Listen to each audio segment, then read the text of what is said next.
Welcome to the Think and Grow Well Show. If you allow your doctor, your insurance, or your Uncle Sam to define healthy, or you blame someone else for the way you feel, or you seek the fountain of youth in a prescription bottle, at a needle tip, or along the scalpel's edge, then be advised, you are about to be offended.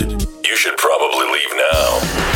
Anybody can just think and feel better? That's scary. I mean, thoughts aren't regulated by the feds, and no drug company has a patent on them. So thinking thoughts must not be very safe or effective. If you love feeling frisky and having fun, take responsibility for your own vitality, and want freedom to enjoy epic experiences with folks you love, welcome aboard and prepare to be blown away. The Think and Grow Well Show starts now. Here's your host, Dr. Lori Barr.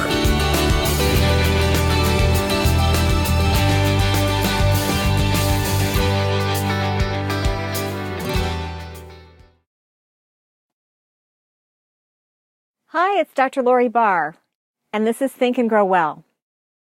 Today, we're talking about a concept that came to my attention when I was working on the book, Think and Grow Well, and I'd gone to a clothing showing that was in someone's home, and one of the people who was showing this line of clothing was this beautiful, vibrant woman who was just so full of life, and I'll call her Mary. And she was just so beautiful and confident, she still is, carries herself with an uncommon air, just super friendly. And when she found out that I was a doctor, she said, I had a liver transplant. Well, I was frankly stunned. This woman was the best-looking liver transplant patient I had ever seen in my whole years of practicing medicine.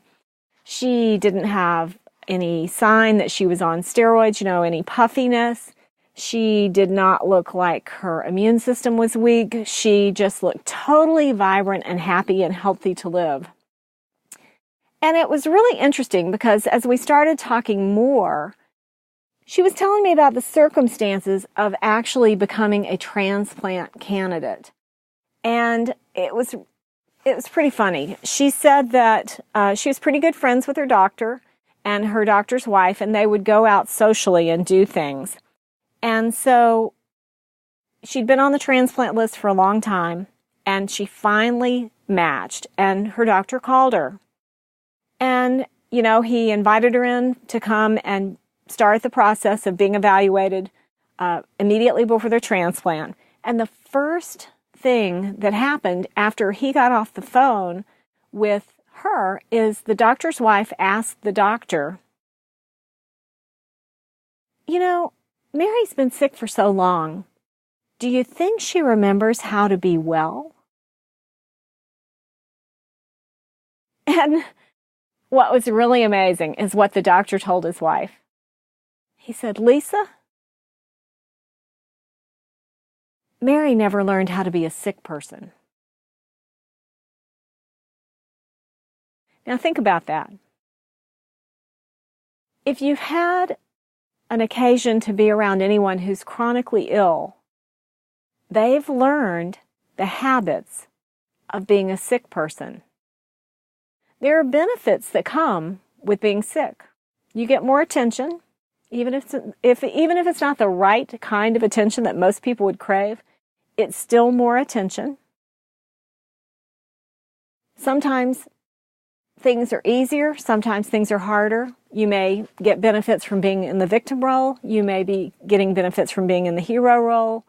There are all kinds of things that fit in with the habits of being a sick person. And it is a totally valid question for a healthcare provider to ask you if you remember what it feels like to be well. Can you live the life of a well person if we change this ailment in you? This is not a new problem. Maxwell Maltz, in his famous book, Maxwell Maltz is, of course, the plastic surgeon from the 60s who just did amazing surgery, and he was surprised that some of his patients when the bandages would come off of their face, they could not see the transformation. They only still saw the flawed features that they had had prior to the surgery he was able to provide them with. And he didn't understand why. And what he came upon was that their self-concept needed surgery too. And so, he invented a way to introduce a new idea and to get it to stick.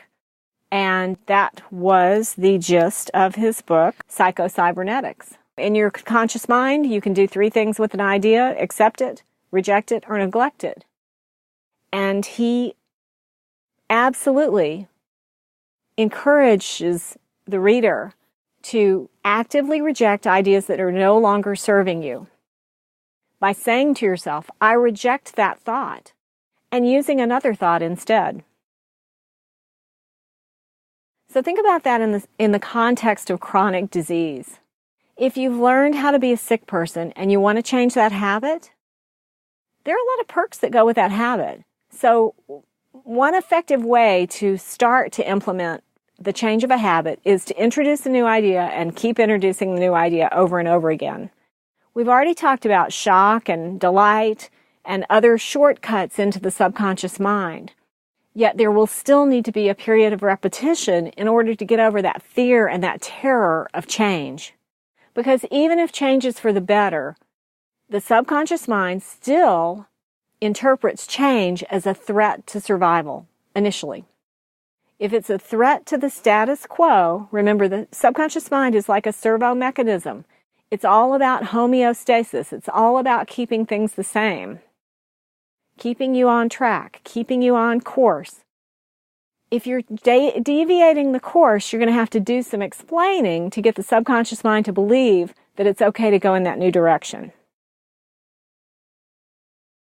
So when the old ideas creep back, you have to be able to say to yourself, I reject that thought. Instead, I choose to believe, and introduce your new idea again. Or this thought is not related to right now. It used to serve me and it doesn't serve me anymore. I reject that thought. And then insert the new idea. Your next steps.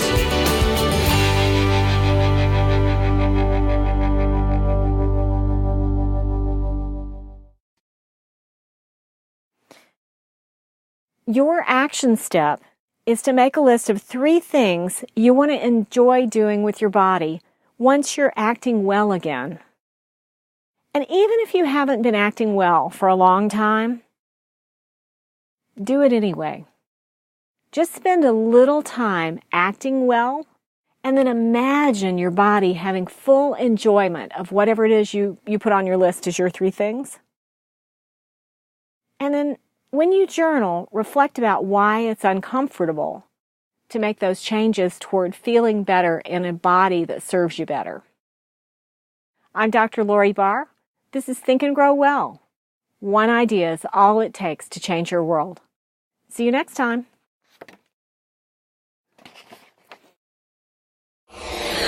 Psst, be aware. Vitality is an inside job. Trust your spirit, make up your mind, and get your body in gear. There are no second chances.